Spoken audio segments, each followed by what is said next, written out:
Hey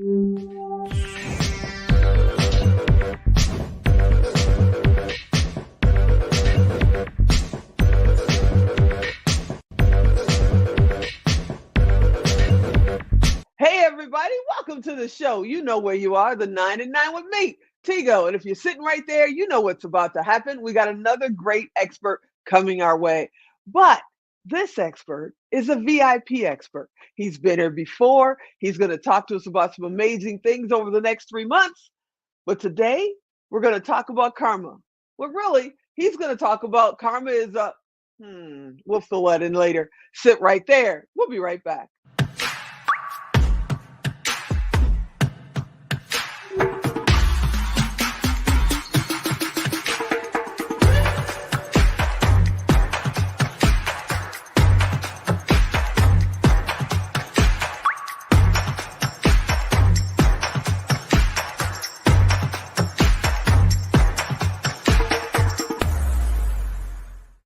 Hey, welcome back. Yeah, we're going to talk with our good buddy, John Suzuki. He's our Finding Better expert. We're going to talk about what that means. And right now, we're going to talk about karma. Hey, John, are you out there? Hey, Tigo, how are you? Great to see you. You too. How are you doing, brother? I'm doing amazing. Happy New Year. Happy New Year to you. Now, you know, I have to be 1,000% transparent. It's what I do. So I'm just going to tell everybody, we've been trying to do these interviews for like 4 months. And life happens. Life happens. And mainly to me. Yeah. And I want to thank you so much for hanging in there with us. And, my pleasure. And just sticking around because, you know, you're our Finding Better expert, which I have to thank you so much for starting that podcast, Finding Better. It's amazing. It's amazing. We just launched it, and it's so much fun because it's all about sharing experiences of people who have been there, done that, and finding better in their lives.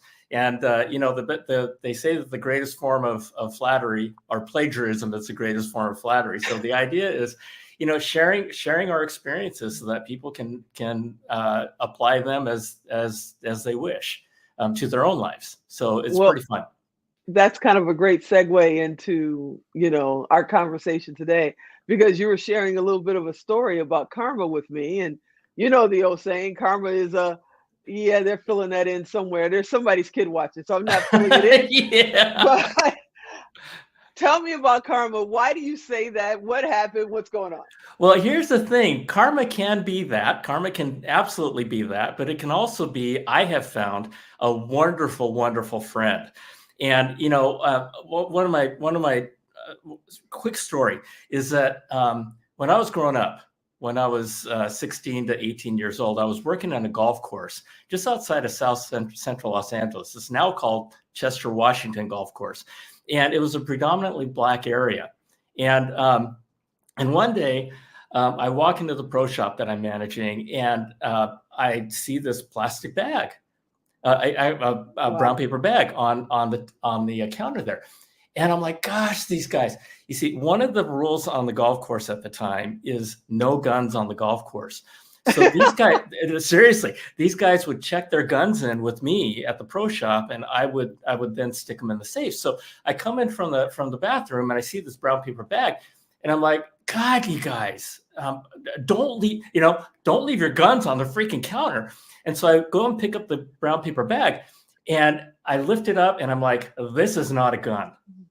It was much lighter than a gun. So I kind of peek into it, and I look into it, and my eyes pop open, and I counted $15,000 in cash and signed traveler's checks. It was clearly drug money.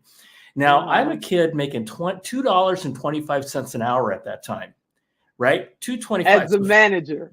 Yeah, it was minimum wage. Yeah, but it was great as a kid. And so $2, you do the math with $15,000. I don't know how much that's worth today, but for a split second, I thought to myself, boy, my life could be really cool. But then I thought somebody's going to die. So it took me less than a quarter second to decide I'm just going to wait for this guy to come back to the pro shop. So sure enough, this kid comes running into the pro shop like he's got the devil himself running after him. And he looks at me in the doorway, and I look at him, and I just kind of nod to him. And I go back to the safe. I take the money. I give him, and he just grabs it and he just took off running. Not a thank you, nothing. And he didn't give me a $10 tip, nothing, right? $15,000, $10 tip. right? Nothing, right? But of course, I knew what was going on with them. So anyway, that episode of my life just kind of went away. Right. One day, a number of months later, I'm driving home with a buddy of mine from skiing, and we're driving down the Harbor Freeway through the middle of LA, and the tire goes out, and you hear that whole thing. And I said, pull over, Kel. His name was Kel.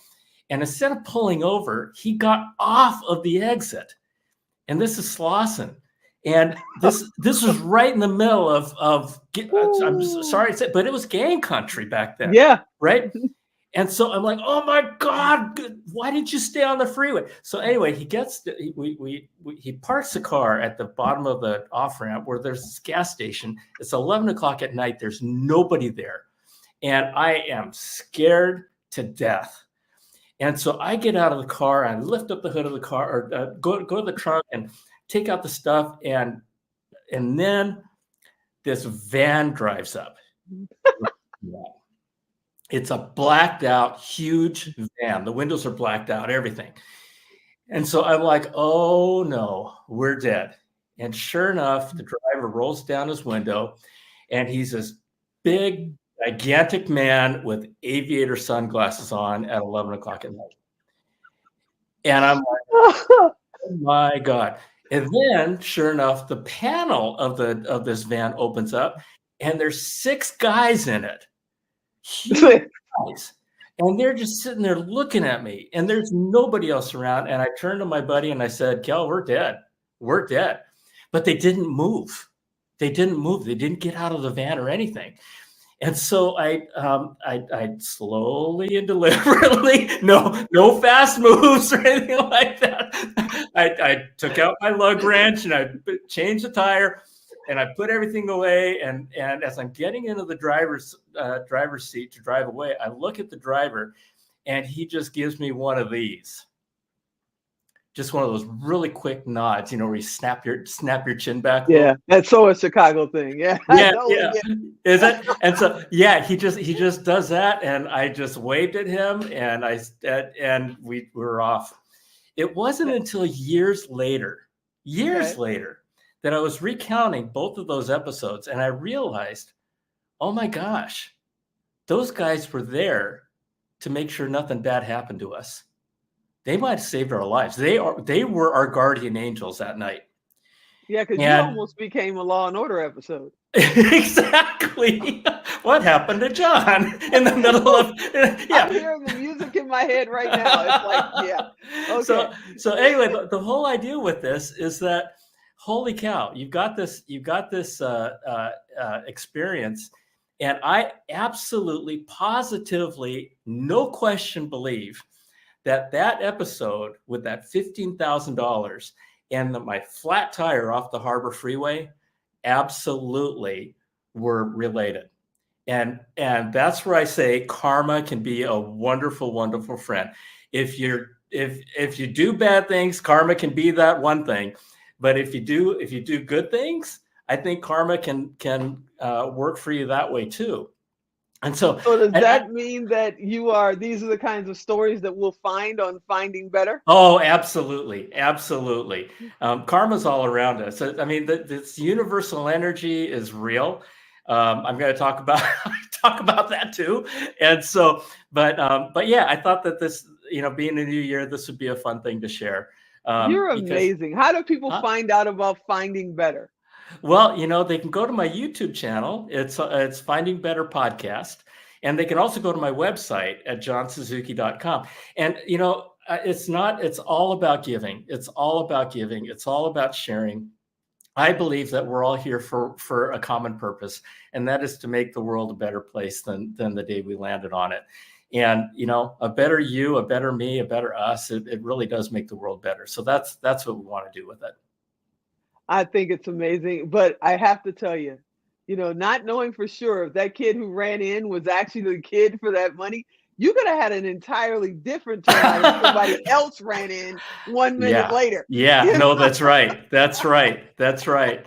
But I didn't think about that. But now that you mention it, I'm like, oh my gosh. So yeah, no, but it's all good. It's all right. Right. I mean, that would have been It's all instant good. karma. That would have been instant karma. But I want to thank yeah. you for being our finding better expert and, just coming hanging out with us this month as we kick off the new year. You're amazing. I can't wait to see what we're going to talk about next month.